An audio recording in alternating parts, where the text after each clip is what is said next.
Are you a high achiever who's constantly rushing from project to project or task to task? Do you find it super difficult to just chill out and relax? Are you someone who feels the urge to change jobs every couple of years? If so, you might be a high achiever with ADHD.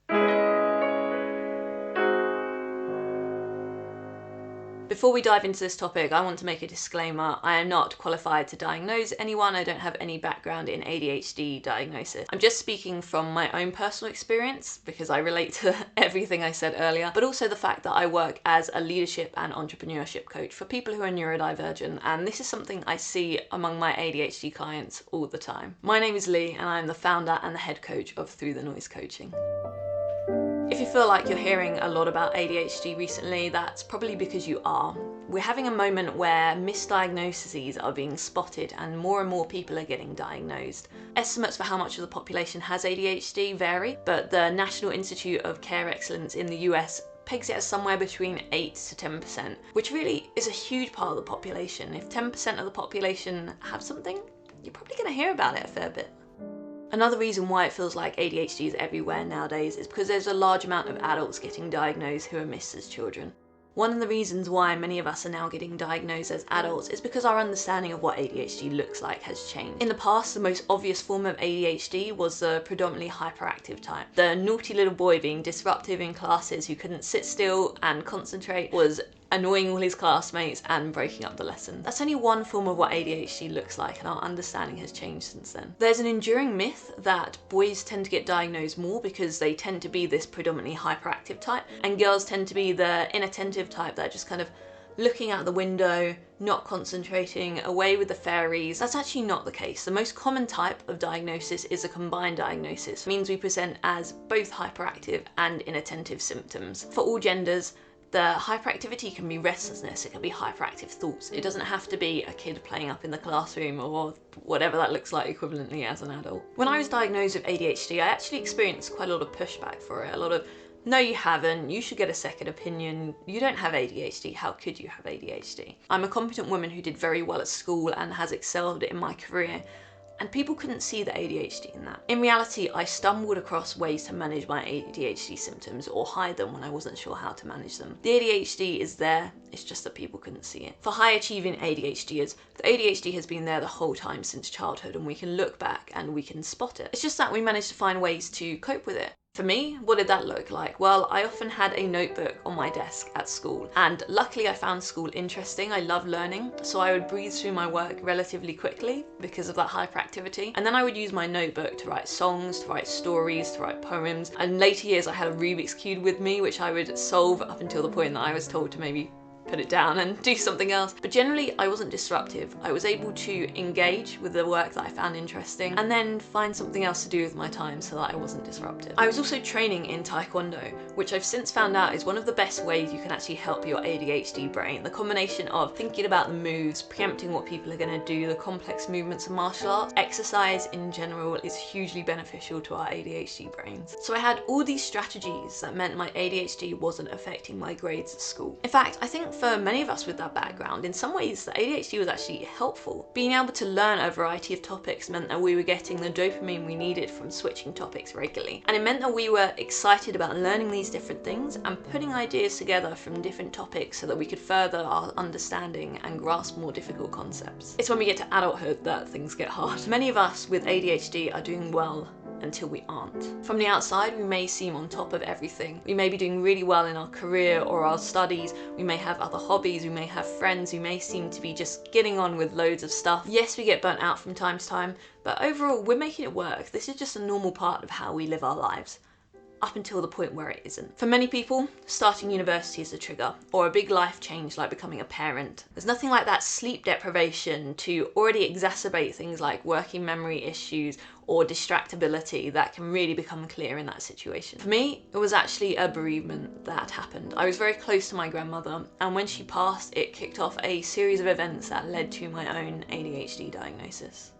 Two of the biggest things that show up in these situations are executive function difficulties and emotional dysregulation. Now these are big topics and I've touched on them a little bit in past videos and we'll touch on them more in future videos, but to just give you a quick overview right now. Executive function is the way we get things done, the way we get ourselves up off the sofa to do the thing. Those of us who are high achievers with ADHD are actually quite good at getting things done when they interest us, when there's sufficient challenge, when there's something that scratches an itch in our brain that makes us want to get the thing done. But I bet many of you, like me, have left washing in the laundry for far too long and had to rewash it. It's not because you're lazy or you're lacking motivation or any of that. It's because you struggle with executive function. Emotional dysregulation is when we have big emotions. The emotions themselves are appropriate for the situation. Of course, we're going to get sad if something we were excited about doesn't happen. It's just that the magnitude is much larger. So you might get extra annoyed at a minor inconvenience. On the flip side, you might get so excited seeing a friend that we haven't seen for a long time. The highs are high and they're amazing, but the lows are also low and can be really hard to manage. When we stop to think about this, we might realize that in the past we've internalized this. We might have said things like, oh, I'm just really lazy, or I can't get motivated. When we reflect on this and take stock of this, we might notice that we've just attributed these things to character defects in the past. We might have said things like, I'm just really lazy, or I can't get motivated today, or I'm just a really sensitive person, I get upset easily. In reality, it's our ADHD. That doesn't mean we can't work on it. There are so many resources and strategies out there to help us in managing our ADHD. But I wanted to say that if you feel like this, then that's okay. ADHD makes some things hard. That's okay. Another thing you might relate to is that if you have ADHD, it's kind of easy to get bored and becomes very frustrating. With a schedule so jam-packed, it's pretty much impossible to get bored, which is kind of why you do that. My poor parents dealing with Boredly as a child who was a nightmare, and my poor partner who has to deal with her now. The boredom doesn't have to be explicit boredom in the sense that I'm doing nothing and I'm bored. We also tend to change jobs and careers on a fairly regular basis. This could look like every couple of years taking on a new role or a different position within the team, or changing jobs completely. On paper, it doesn't look like I did this because I spent the first 7 years of my career at one place, but in reality, in that time, I worked on 3 different roles. I started a volunteer work experience program to inspire more girls to go into STEM. I was doing so many hobbies and extracurricular activities and was fully part of the company culture so that I had that variety that my brain needed. I also started a business on the side. We need that variety for that dopamine for our brains, and we find ways to get it. We also find it super hard to relax. From my partner's point of view, recently I was playing on my Switch with my headphones on, having a chill out time, until I took my headphones off, turned to him and said, that entrepreneurship podcast I listened to was really interesting, but I think it kind of broke my brain. I remember him just looking at me and going, wow, you really don't know how to relax, do you? Because we're high achievers, we often think, well, there's nothing there, it's nothing that I need to worry about. We're so used to working hard and pushing through our challenges that we tend to just work harder and keep pushing. Problem is, this can lead to burnout. It's often said that no matter how well an ADHDer is doing in their life, there will often be one part of their life that is in complete chaos. For me, it's my work desk. Like, please don't ever look at that. It is an utter mess. It can also come with a dose of imposter syndrome as well. We often have people telling us that we're capable when we seem like we have it together, which is completely at odds with how our brain feels sometimes when there's chaos constantly spinning. We feel like we're covering up that chaos and we're just waiting to be found out.